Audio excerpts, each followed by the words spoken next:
श्री शिवाय नमस्तुभ्यं मित्रों, जय महाकाल, हर हर महादेव। तो मित्रों, कैसे हैं आप सब?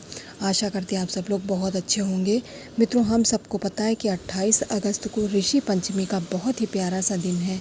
हम सभी लोग अपने घरों में रात्रि काल में यानी प्रदोष काल में एक पंचमुखी दीपक यानी शिव पंचायत दीपक आज जलाएंगे, जिससे हमारे घर में सभी लोगों का आशीर्वाद हमें प्राप्त होगा। देवी देवताओं का, महादेव जी का विशेष तौर पे आशीर्वाद प्राप्त होगा और हमारे जीवन की जो दुख तकलीफ़ें हैं वह भी दूर हो जाएंगी। तो मेरे साथ वीडियो में लास्ट तक बने रहिएगा और एक एक करके तीनों उपायों को समझने का प्रयास करेंगे। सबसे पहला उपाय है कि आखिर हम सभी लोग शिव पंचायत दीपक कैसे तैयार करेंगे और कहाँ इसे प्रज्वलित करेंगे। सामने स्क्रीन पे आप लोगों को आटे का दीपक दिख रहा है। मैं यह नहीं कह रही कि नहीं, आप आटे का इसी तरीके का ही दीपक बनाइए, ठीक है। आप जैसा बना सकते हैं वैसा बनाइए। बस हमें इस बात का ध्यान रखना है कि उसमें जो हम बाती लगाने वाले हैं वो हमें 5 बातियों का प्रयोग करना है। मान लीजिए कि आप आटे का दीपक नहीं बना पाते, तो आप उस कंडीशन में मिट्टी के दीपक का भी प्रयोग कर सकते हैं, लेकिन उसमें भी शर्त यही है कि हमें 5 बातियों का ही प्रयोग करना है, ठीक है। जो मर्जी आप दीपक ले लीजिए, चाहे आटे का चाहे मिट्टी का, लेकिन उसमें जो हम तेल प्रयोग करने वाले हैं वो तिल के तेल का प्रयोग करेंगे, ठीक है। पहले तो गौ माता के जो दूध का बना हुआ घी हो उसे ढूंढ लीजिएगा। मान लीजिए किसी कारण से हमें नहीं मिल पाता तो आप उस कंडीशन में तिल के तेल का प्रयोग कर सकते हैं, ठीक है मित्रों। इसके बाद अब हम बात करते हैं किन बातियों को हमें प्रज्वलित कैसे करना है। तो सबसे पहली बाती हम विघ्नहर्ता भगवान गणेश के जो पिताश्री यानी भगवान शिव के लिए लगाएंगे। दूसरी बाती भगवान गणेश के लिए लगाएंगे। तीसरी बाती माता पार्वती के नाम की। चौथी बाती भगवान विष्णु के नाम की। और पांचवी अंतिम बाती भगवान सूर्य के नाम से प्रज्वलित करेंगे, जो कि हमें हमारे जीवन में उजाला लाते हैं, हमारे जीवन में प्रकाश लाते हैं। इस तरीके से सभी बातियों को तैयार करने के बाद इस दीपक को उठा करके आपके घर का जो मुख्य दरवाज़ा है, ठीक है, ज़रूरी नहीं है कि हमारे घर में लोहे का गेट नहीं है तो हम उपाय नहीं करेंगे। आप अपने मुख्य दरवाजे पे जाइएगा, वहाँ पर आपको आसन के तौर पर कोई भी अनाज का दाना लगा दीजिएगा।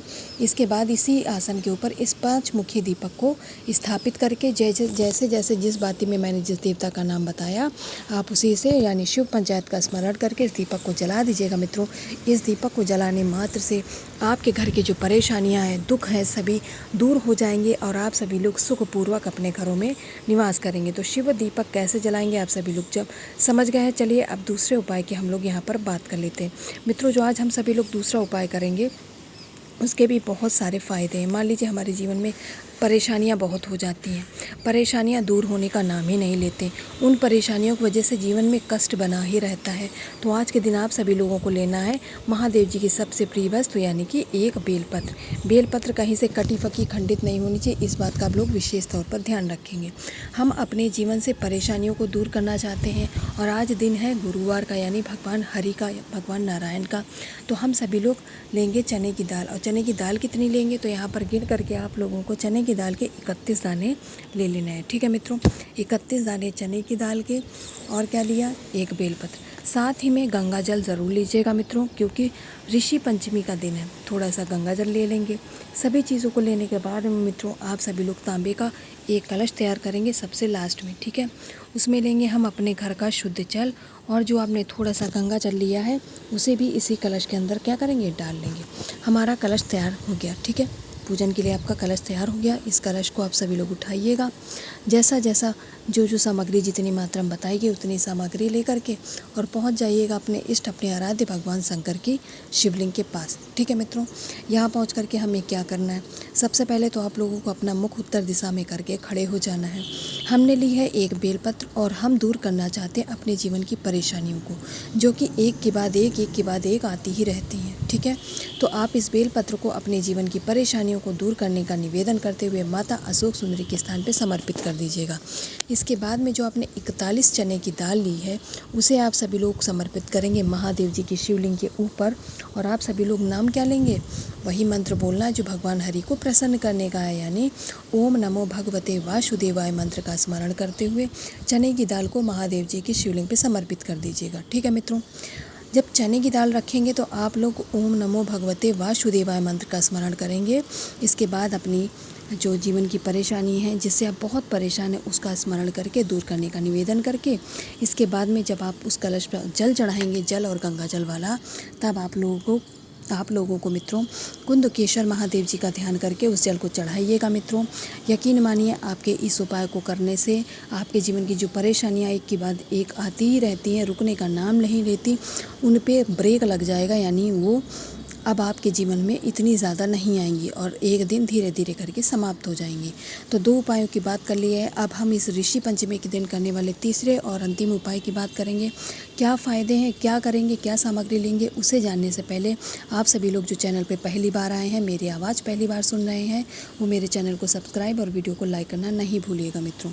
तो मित्रों, जो आज हम सभी लोग तीसरा और अंतिम उपाय करेंगे वो अपने जीवन में जो हमारे शरीर में बीमारियां बहुत रहती हैं, आजकल तो शुगर बीपी इतनी नॉर्मल सी बीमारी हो गई है कि हर तीसरे व्यक्ति को है ही, ठीक है। तो आपको क्या करना है, आपके जीवन में भी यह बीमारी ना परेशान करे, इसके लिए आप लोग क्या करेंगे, आप लोगों को लेना है लौंग। कितनी लौंग लेंगे, 5 लौंग गिन करके। और जो फूल वाली लौंग होती है मित्रों, जिनका फूल नहीं टूटा है, वही लौंग आप 5 लीजिएगा। इसके बाद में तांबे का कलश लेंगे, अपने घर का शुद्ध जल और गंगा जल दोनों डालेंगे। जब मित्रों रोग बीमारी का कोई भी उपाय किया जाता है तो आप सभी लोग जानते हैं केवल जल का प्रयोग नहीं किया जाता, हमें गंगा जल डालना ही डालना होता है किसी भी कंडीशन में, ठीक है मित्रों। इसके बाद में इस कलश को उठाएंगे, उन 5 लौंग को लेंगे और पहुंच जाएंगे अपने इष्ट, अपने आराध्य भगवान शंकर की शिवलिंग के पास। अब यहाँ पर उपाय को समझते हैं। आपने ली है मित्रों कितनी लौंग, 5 लौंग। और हमारा उपाय है, हमारे जीवन में, हमारे शरीर में जो बहुत बीमारियाँ हो गई हैं उन्हें हम दूर करना चाहते हैं, ठीक है मित्रों। तो आप सभी लोग सबसे पहले तो कुंदकेश्वर महादेव जी का नाम लेकर के उन 5 लौंगों को माता अशोक सुंदरी को समर्पित कर दीजिएगा। इसके बाद में दोनों हाथ जोड़ करके महादेव जी से अपने जीवन की जो बीमारियां हैं, जो आपके शरीर का साथ नहीं छोड़ रहे, उन्हें दूर करने का निवेदन करेंगे और उसे एक लोटे जल को यहाँ पर कुंदकेश्वर महादेव जी के नाम से समर्पित कर दीजिएगा। आप सोच रहे होंगे जल हम डालेंगे तो लौंग तो गीली हो जाएंगी। हाँ मित्रों, बिल्कुल गीली हो जाएंगी। जब आप जल चढ़ा चुके होंगे तब इसके बाद महादेव जी का आशीर्वाद लेने के बाद आप इस लौंग को उठा लीजिएगा। अब आपकी लौंग गीली हो गई, घर पे जाइएगा, चाहे तो आप धूप में सुखा लीजिए। मान लीजिए धूप नहीं है तो जो रोटी बनाने वाला तवा होता है उसे गैस पे चढ़ाकर आप उस पर हल्के आंच में इन्हें हल्का सा सेंक लीजिएगा, तो इनका पानी मर जाएगा। इसके बाद आप क्या करेंगे, उन्हें कूट करके पीस करके उसका बारीक सा पाउडर बना लीजिएगा। अगर आपके घर में जिस व्यक्ति के लिए आप उपाय कर रहे हैं वह स्वेच्छा से खा लेता है तो आप दे दीजिए, अन्यथा आप किसी खाने की चीज़ में उसे मिला करके इन लौंग को खिला दीजिएगा मित्रों। यकीन मानिए इस उपाय को करने से उसके जीवन में जितनी भी परेशानियां होंगी, यानी जितनी भी रोग बीमारियां होंगी वो दूर हो जाएंगी और जो भी असाध्य रोग होगा वह भी धीरे धीरे करके जड़ से समाप्त हो जाएगा और वह व्यक्ति पहले जैसा स्वस्थ हो जाएगा। बाकी मैंने अपनी तरफ से पूरा प्रयास किया आप लोगों को तीनों उपायों को समझाने का और मैं आशा करती हूँ कि आप लोग ये उपाय समझ गए होंगे। तो जाते जाते कॉमेंट सेक्शन में महादेव जी का कोई सा भी प्यारा नाम लिखना मत भूलिएगा मित्रों। महादेव जी का आशीर्वाद सदा आपके ऊपर ऐसा ही बना रहे। श्री शिवाय नमस्तुभ्यम। जय महाकाल। हर हर महादेव।